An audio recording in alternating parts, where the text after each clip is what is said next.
Ganito kataas ang tensyon nang dumating ang pulisya sa labas ng Kingdom of Jesus Christ compound sa Buhangin, Davao City. Para ito sa pagsisilbi ng arrest warrant laban kay KOJC founder Pastor Apollo Kibuloy at 5 iba pa sa mga kasong child abuse, sexual abuse at paglabag sa Anti-Trafficking in Persons Act. Makikita sa video ang paglalagay ng hagdanan ng pulisya para maakyat ang bakod, pero pinigil ito ng mga nakaharang na miyembro ng KOJC. Maya-maya pa, Ayan, tama niya, pinaliguan nyo mga hinayupak.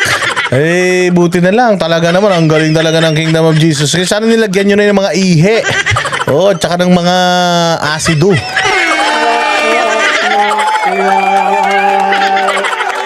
Loko-loko to si Aldrin, no? Ito po si Chupaeng, nag-uulat. Loko-loko ka, patakin na kaya nakakarma tayo eh. Kaya tayo nakakarma kung ano-ano mga pinagsasabi nyo dyan eh. Walang hiya kayo. binomba nila ng tubig ang mga pulis gamit ang isang fire truck.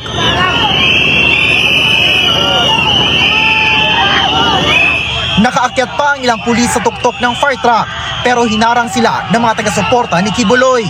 Para si Ilaw, vampira. Ah, shit, kay Ilaw. Wala pala to si Kuya eh.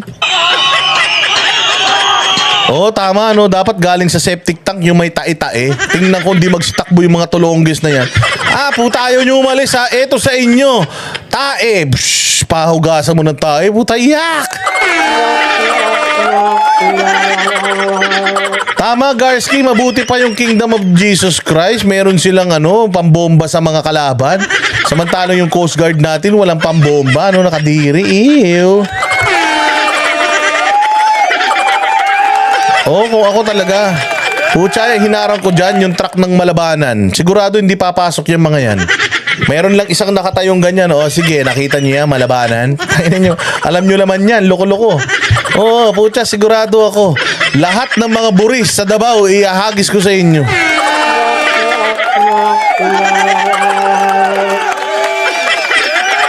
O diba, Diyos ko Lord. Ilang saglit. O, papusit-sita mo yan ng malabanan. Puta, sabi niya, yeeeew! Yeah, kadire! Puta, magre-resign na ako! Pati yung TV5 at saka yung GMA, sprayan nyo na rin. O, mga silbi mga yan. Pa, tuluyan nilang naitaboy ang mga pulis.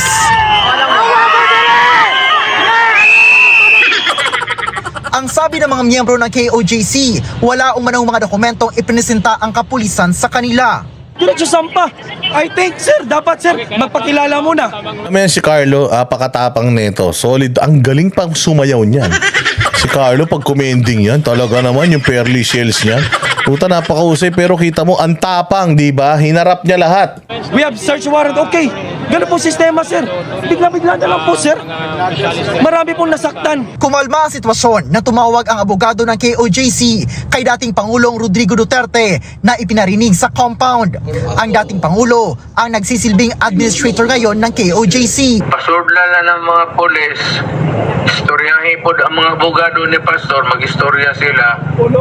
Pagkahuman, akong tambang kay na may warrant against kay Pastor. Ayan so sinabi din papasukin ng mga pulis, kausapin naman ako, ang payo ko dahil may warrant kay Pastor, sumuko na lang siya peacefully.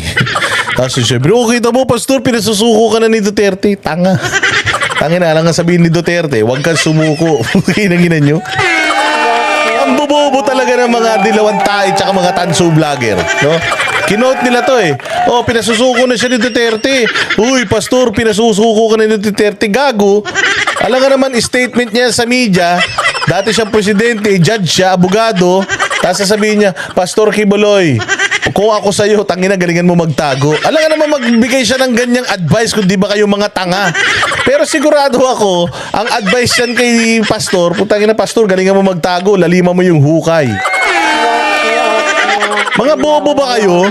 Ayan ang tagal-tagal na ni PRD dyan sa Pilipinas. Hindi nyo pa alam ang style ni PRD. Papasukin ng mga pulis, kausapin ng mga abogado ni Pastor, mag-usap sila, ang payo. Siyempre, dinide-escalate nga ni PRRD yung situation. You know what de-escalation means? De-escalating means, ibig sabihin, yung tension pinabababa niya. So, anong sasabihin niya? Laban! Alam, gumanon si PRD, puta, pag sumigaw ng gano'n niya, rambulan yan. Halimbawa, pumunta dyan si PRD, tapos humarap. Magkakamatayan tayo dito. Pag sumigaw ng gano'n niya, puta, maniwala kayo, rambulan yan. Pero syempre, kung hindi ba kayo mga tanga, syempre si PRD yan, trying to de-escalate the situation. Ay, gusto niya ba magkagulo dyan? Ayaw niya. Alam naman niya na ang gusto ng pamahalaan, magkagulo talaga dyan para makapagdeklara sila ng kung ano mang gusto nilang ideklara. So, PRD will be the usual lawyer that he is, na law-abiding. So, Pastor, may warrant sa'yo, suko ka na lang, ha? Suko ka, siguro pinapanood to ni Pastor, tarantado rin to, eh. Kakasay mo lang sa akin kahapon, galing ako magtago, tas pinasusuko mo ko, ikaw talaga, ha? So, mga tanga. Diyos ko po. Ayun ang tanda-tanda ni PRD, tagal naging presidente, hindi nyo pa alam paano ang kiliti niyan. Alam nga naman sabihin niya, Pastor, ako nananawagan sa'yo, papasukin nyo ang mga kapolis, kausapin din ng mga abogado ni Pastor, mag-usap-usap sila. Ang payo ko, dahil may warrant ka, Pastor, huwag kang sumuko. Magtago ka dyan hanggang sa matapos itong kanilang administrasyon. Pagkatapos niyan, sigurado laya ka na. Tangina, magsasalita ba ng gano'n si Duterte? Puta, presidente dati yan, tsaka abogado yan, mga tanga.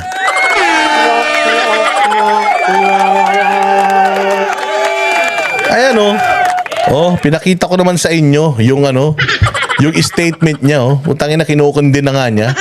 Nakalagay ba dyan? Apollo kay Buloy, sumuko ka na. Sinabi nga dyan, unacceptable.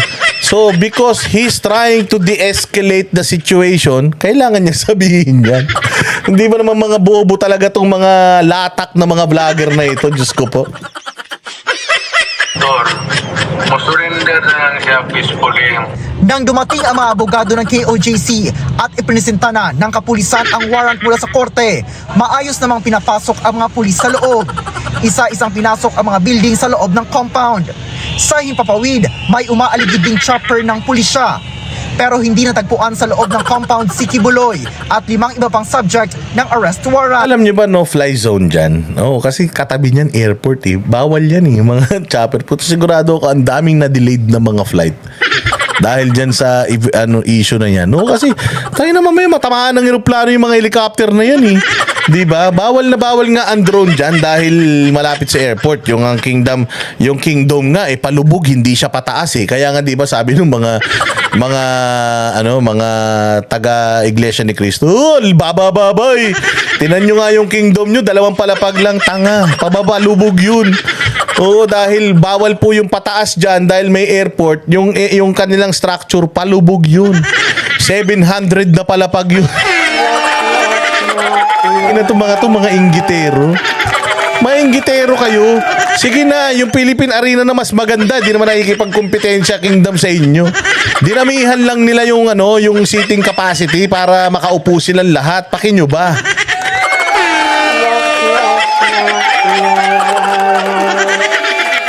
Ewan ko sa inyo. Negative, no? Hindi natin nakita ang mga subjects sa warrant of arrest kanina. But we are thankful na naging peaceful naman yung nangyaring pag-serve ng warrant of arrest. Although may konting resistance at first, pero after negotiation ay pinapasok naman tayo, especially sa Kingdom of Jesus Christ. Ayon sa Police Regional Office 11, ang isinilbing warrants of arrest ay inilabas ng Pasig City RTC Branch 159.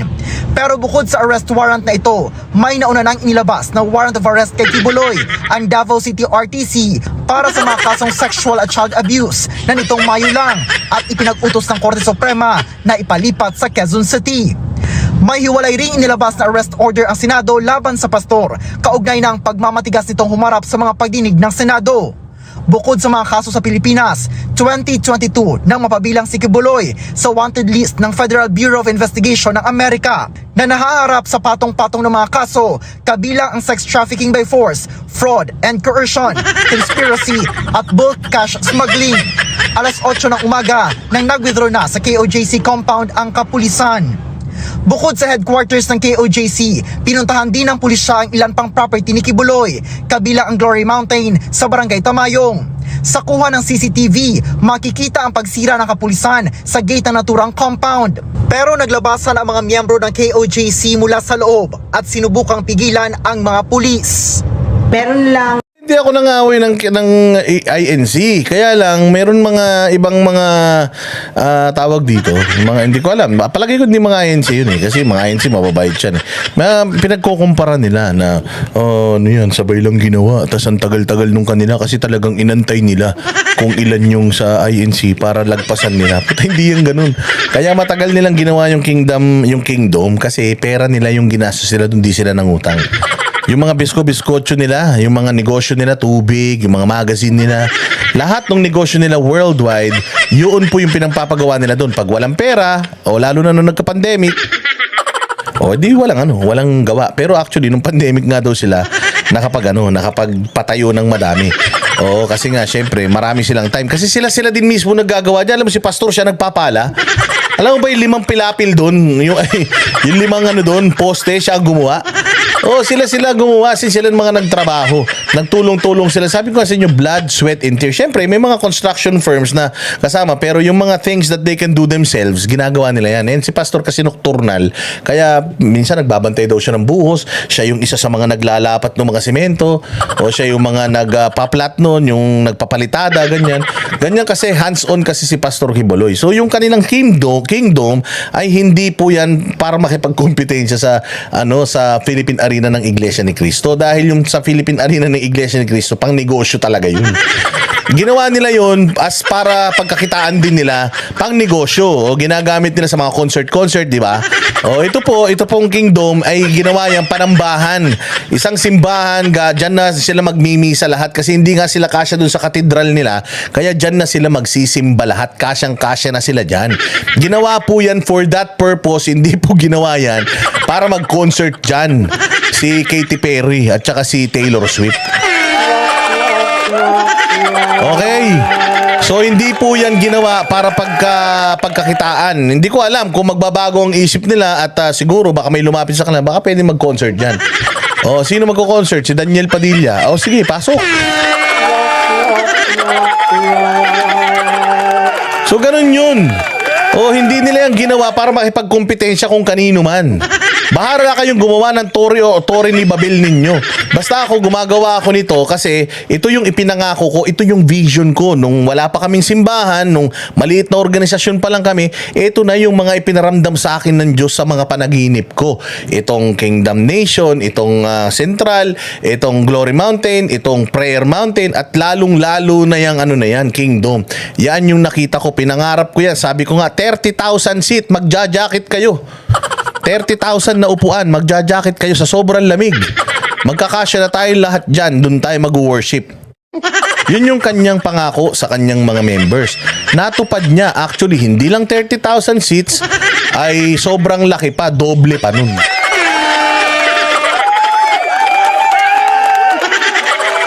Ayun, ganun yun.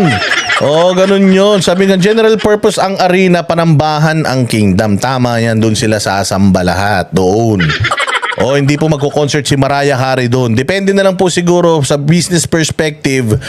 Kung sa tingin nila mayroong business opportunity dyan, may mga magko-concert dyan, kikita sila ng pera. Well, again, hindi na masama yun, di ba? Kasi, syempre, naman yan, kung kikita sila, mas mapapayabong pa nila yung kanilang simbahan, yung kanilang samahan, at yung kanilang kayamanan, pagka tumanggap sila dyan ng mga concert, di okay yan, di ba? Malay mo naman. Hindi naman masama yun. Pero ang general purpose talaga niyan is para magkasya silang lahat. Kasi 8 million nga sila worldwide. Paano kung umuwi lahat yan? Di pa kasya, pati sa bubong may laman yan. O, di ba? ang resistance sa may Glory Mountain na kailangan natin i-break yung fence. Pero kung titingnan natin sa rule, sa Criminal Procedure Section 11, ang may right ang officer to break into building or enclosure pag nasa isip natin na yung subject ng warrant of arrest ay nasa loob. Madam, okay naman siguro yun, pero limang location? May nasa isip na nandoon, nasa isip nung nasa baba nandoon, nasa isip nung nasa kaliwa nandoon, nasa isip nung nasa kanan nandoon. Lahat kayo nag-isip nandoon. Iniisip niyo ba na si pastor isang tao lang? Paano siya magiging 5 tao para nandoon siya sa mga parehas na mga lugar na yan at the same time?